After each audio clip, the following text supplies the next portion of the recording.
play Kentucky this weekend on ABC at 12 o'clock. Coach, start when you're ready. All right, guys. It's on to Kentucky for us. Our guys are fired up. Got work done yesterday, and a bunch of them came in. And I think when you see our guys, you realize how invested they are when they hurt. It's good when guys hurt because you hurt relative to how invested you are in something. So I know our guys will have good energy today for a really, really – it's always the most physical game when we play these guys. I think because philosophically they believe in running the ball. We believe in running the ball. Those two things hit head-to-head when we play them. We've had head-to-head battles many times with these guys, and Coach Stoops' teams are always physical, so we know it'll be physical, and it'll also be a very different time start for our group and really for them too, because we both played late games last week. So looking forward to getting ready for these guys. Yeah, Kirby, going back to Saturday, the fourth down play with Cash, was there any discussion on the headset about asking for a review for the play before it looked like Gunner got close to the line of the game? Yeah, the only decision on that is they buzz down. They control that, and every team in the conference so far that's had tempo plays, they've had plays buzz down when they want to review it. You know, they look at it fast and quick. It happened in a South Carolina game. It happened in our game that night. It happened earlier where they buzzed down. We were trying to go tempo and would have scored, but there's no thought of trying to wait on somebody to do that, not when we feel like that's the most important play that we have in terms of execution. Yeah, Talon and Ellis had some tough plays on Saturday night in their first real big home games. For young players as a coach, how do you go about, not letting them think that those mistakes are the end of the world and getting them to keep growing and keep getting better, even in a big game like that? Yeah, you show confidence in them. You love on them. You discipline them. You grow them. You try to get them better. Both those guys are talented players. Ellis had some really good plays in the game as well. So Talon's deal was tough, but Talon will grow from it. He's a tough, competitive kid. He practices his butt off. People don't give him enough credit for he's changed our punt team in terms of he's replaced an Arian and a Dom as a gunner and been really elite. And he's every time we've called his number, he's answered it, and he's going to continue to do that. I mean, the guy's a worker. I told him that look, we're going to come back at you and continue to use you and just keep getting better. That's all you can do. Keep getting better. Block out the outside noise. I mean, I don't even know what's being said out there because I've literally just shut it off. But both those kids are talented kids who are going to be good football players here. Yeah, you mentioned guys being hurt in the wake of the loss. Just what has the response been over the past couple of days, and is it different with a team that you've said a lot is pretty young versus a team like last year that had so many veterans on it? No, hurting is hurting. It doesn't matter what age you are. The more invested you are, the more you hurt. My question is, what are you going to double down on? It's a different day and age of college football. Like, it's completely different out there. We've accepted it as coaches. We have to do a good job of the players responding to it. And, what do you double down on? I know more about my team right now than I did a week ago. I can guarantee you that. And that's what fires me up. And I got a lot of optimism after that game because I learned a hell of a lot more about my team than I had the previous weeks. Kirby talked about managing the players. One thing, what about the staff after a game like that? Looking at your post game, you mentioned how the coaches have to do a better job with the first quarters that you've had in the two SEC contests. What was Sunday like? I know there's Sunday review, but is there a different tone or is there an approach you take with your staff? No, our staff's been great. I think we've put together some really good game plans. I don't know that we've executed them all the time well, and there's a line between execution responsibility, me, coaches, players, everybody's involved in that. But, I mean, the same calls that we called in the first half, we called in the second half, and we got some stops, and we made some plays. And it's not about just calls. It's about execution, putting people in good position. And, sometimes it's playing with confidence, and we got to do a better job doing that. Kirby, with DeMelo Jones, how did he, how do you evaluate how he did when you watched film? And with Daniel Harris, what's going to take for him to get back in the rotation, you think? It's not any different for any position, right? Like the guys that practice and play the best play. That's the system we've installed here, and that's not going to change. That's true at right tackle, left tackle, receiver, D tackle, linebacker. The best guys are going to play, and the guys that practice best get to play.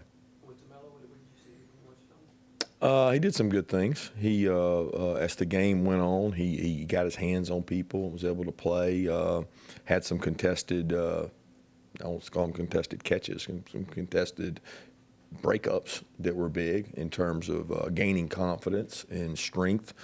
He tackled a couple times well and showed up on cracker places, and they had a couple gimmicks where they tried to trick him, and he saw it. So he did some good things, but he can improve a lot. We think he's a good player. He's going to give us some skill set that maybe we can use some other places on our defense, and hope he continues to work really hard and grow.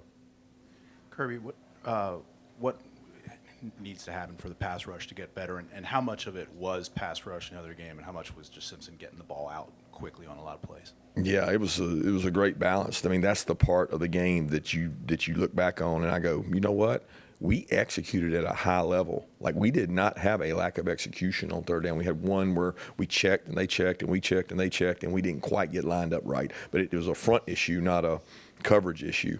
And when you play in the home environment, you go back and say, okay, is there a lack of execution? No, there wasn't a lack of execution. There was really good execution in a high-level quarterback play. Give him a lot of credit. Shake his hand and say he did a great job. The ball came out before some of our rush got there. One time we didn't have our rush lanes right. Quarterback took off the first third down of the game. You know, it's like you can't let them do that. You got to execute better in those situations. But some of it was really good quarterback play, really good timing, and give them credit, shake their hand, and go get better for the next one. So we got to find ways to affect the quarterback, but we had some in there that we executed and they out-executed. Coach, over here, what's been the progression of Elo Mosi since he's gotten here, and just how has he kind of fared in the last couple of weeks in practice? He's getting better each and every week. He's a guy that, was not here for spring like our other guys, and he continues to grow and get better. His greatest attribute is his speed and his athleticism. We got to be able to use that more and give Q some rest and continue to develop him. I think he knows that, and we got to find ways to get his skill set out there on the field. Coach, I thought it was interesting that you brought up talking about how the players are feeling the hurt. How do you go about making sure they don't get too high on the highs and low on the lows, going from the Tennessee game to obviously this weekend? It's called Kentucky.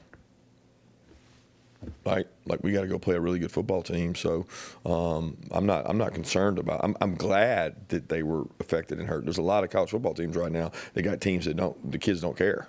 Like, when people hurt, you usually get a better response, right? You get a better mechanism of buy-in or doubling down on something of knowing who I am and knowing what I've got to work on. So that part excites me to get to work today. Coach, what did you learn about your team? What were some of the things that stood out to you from that game? We can run the ball and we can stop the run. Two things that we struggled with last year. So we've got to continue to improve in those areas. We got to lean on those areas, but we got a lot of areas we got to get better at. Kirby, a few self-inflicted wounds for the last week for Kentucky in the South Carolina game, but they ran the ball effectively when they held on to it. What have you seen out of Seth McGowan in terms of his ability to move the chains? Physical. Their backs are physical. I mean, every time we play them, their offensive line, they have a defensive head coach, Coach Stoops, that believes in running the ball, and they have really good run schemes. And they have really big physical guys, and their backs match their O-line in terms of size, both backs.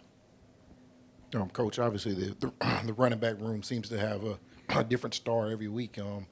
Obviously Nate had his fumble and didn't get back out there and get to carry the ball anymore. But what's kind of the expectation for him this week, and just what's the dynamic between him and Chauncey? Obviously those guys came in together, so.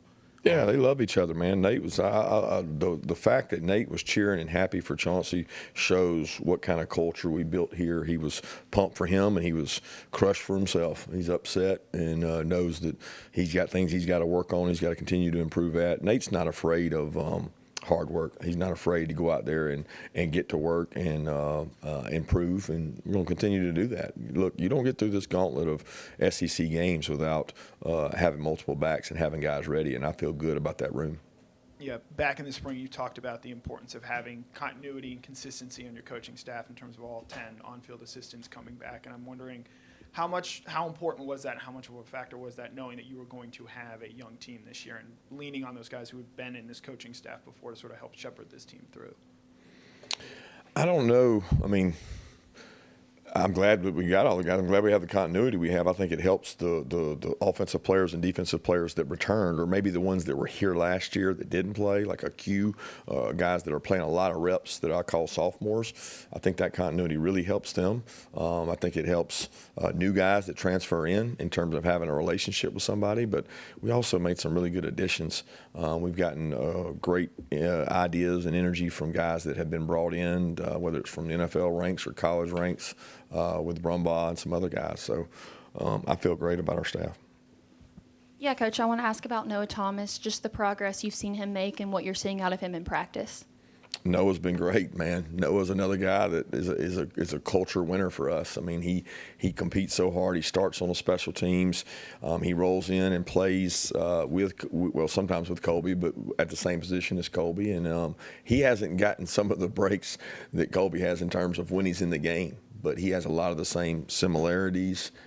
We've had 2 or 3 shots that early in the year he would have hit. He was wide open, but we had protection breakdowns. It just hadn't happened, and he hasn't pressed because of it. All he does is, what do we need to do to get better, Coach? Tell me what we need to do to get better. What do I need to do to get better? And he continues to grow and buy into that. And when you have that kind of culture, it helps you win. Coach, Kairen Jones is quietly putting up big numbers, second leading tackler 2 weeks in a row. What are you seeing out of him on the film after the games?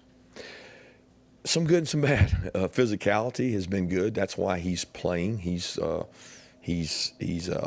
thick. He thumps when he hits. You know, like he has knockback tackles, and he plays physical, which is really important in that position, because you're going to get caught in positions where you got to run and cover, and you're going to get caught where you got to go tackle jam or a big back like Seth, and you're like, ooh. But he's been able to do those. I need him to play with some more consistency in terms of eye control, and he knows that. He knows. I mean, that's right now why he's playing that other safety spot, is he's played more physical and tackled well, and we need to keep growing him. I mean, we need to keep getting him better.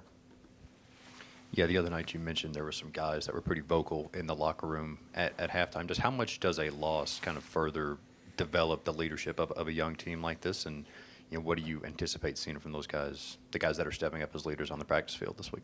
Well, just be themselves. I don't see it any different than any week. I mean, our leaders lead, and our team follows the leadership of this team, and it's been great so far. I don't expect it to change any. Kirby, I want to ask you about Zachariah Branch. He had obviously a really big run from under your goalpost, got you 10 yards out of position, made a third down catch, and made your traffic.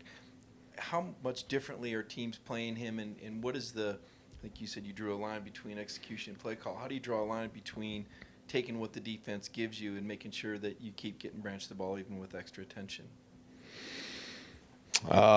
It's important he touches the ball. I don't really know how to answer that question, because I don't really fully understand the question. Our defense is changing how they play us. I think it's hard because he's all over the place. You know, he's outside one time, he's inside one time, he's in motion one time, he gets handed the ball one time, he gets a screen one time. I mean, there's a lot of different ways to move him around, and I think our offensive staff has done a tremendous job of trying to find ways to get him touches. It's important to keep his durability up. He's a punt returner, he's a kickoff returner, and he's a touch guy. And so we got to be smart about how we get him the ball, when we get him the ball, and he's got to take advantage of those. You know, there's probably some missed ops for him too in the game that he has, that he's got to capitalize on every opportunity he gets, because he is an explosive player. Haven't had the time to go back and watch the film. How did you evaluate what you saw from Bo, from Juan, from Dontrell, just those young guys on Saturday? Growing up, you know, they all three have not played much. They're all three improving. They're very different. I mean, in terms of Juan and Bo, you couldn't get 2 more different guys. But there's a couple critical mistakes. Really, you know, the 4th and 1 was a deal where they didn't line up right. They're completely bust. We're going to walk in the end zone with the play call we got, and we just have a guy not block a guy that he's supposed to block. But outside of some of that, they did a lot of good things, and that's why I'm pleased and promised by, like, okay, went into the game not knowing about the right tackle position, came out of the game going, both guys, I mean, they did some good things. So I'm pleased with where it's headed if they continue to get better. coming off a tough loss against and playing this week against Kentucky, a team that is not of the same prestige of Alabama, do you worry either from an atmosphere standpoint or with your own team's standpoint with a noon kickoff of it being maybe perhaps a sleepy start? I worry about everything. I worry about everything. If you know me, I worry about everything. Kirby, Mark Stoops was already in the SEC coaching meetings when you got here at Georgia. You know, he's in his 13th season. What do you make of that longevity? Man, it's amazing. Mark's one of my close friends. We've grown because we've been in it the longest together, and he's been in it longer than me, and I text him all the time. It's just really amazing what he's done at Kentucky, and, you know, it's one of those things that I hope they appreciate what he's done, because he's you know, done some incredible things, broken some records up there, been extremely competitive in our league, and that's not necessarily by record. I mean, it is by record sometimes, but the games that he's been in and the way they've played is incredible. You can tell he inspires his team to play extremely hard, and they're always physical. So I just have so much respect for Mark because of I know his history. We kind of grew up the same way. Coach's son, defense coordinator, been some good places, got a head job, and he's worked his tail off. I know you touched on this a little bit on Saturday, but last year you guys lose to Alabama but are still able to win the SEC and get to the college football playoff. What lessons from that run you guys went on last year are applicable to this team, knowing it's a different set of guys? Different year, different season. I mean, I think what's applicable is that college football teams are going to have this parity. Teams are going to play. So what's going to separate teams is how they either fracture or don't fracture, or how their infrastructure is built to sustain losses. And we're built for this. Like we have infrastructure, we have plans, we know the pathway. So, I'm excited to see where this team goes.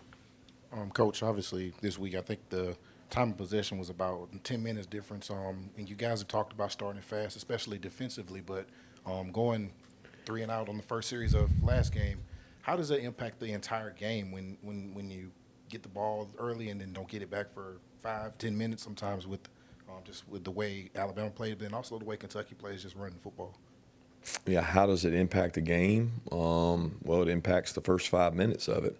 The next 5 minutes are based on those 5 minutes, and then the next 5 minutes are based on those 5 minutes.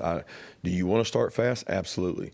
Do you want to start with a 3 and out on defense? Hell yeah. Do you want to start with a 3 and out on offense? Hell no. But, like, it is what it is. Like, how do you do it better? Maybe we change something up. Maybe we do something different. I mean, but at the end of the day, I'm very confident in who we are. Like, the week before on offense, we drove down and scored. You know, the 2 weeks prior on defense, it was bang, bang, bang, out, out, out. We didn't even play 50 snaps. You know, our opponents weren't great, but we've done it both ways. So I don't get caught up in that. I get caught up in process over results. One more question. You mentioned the physicality of this matchup and how both teams like to run the ball. From your observations, when did you notice Kentucky making that a core philosophy? Since their head coach was Mark Stoops.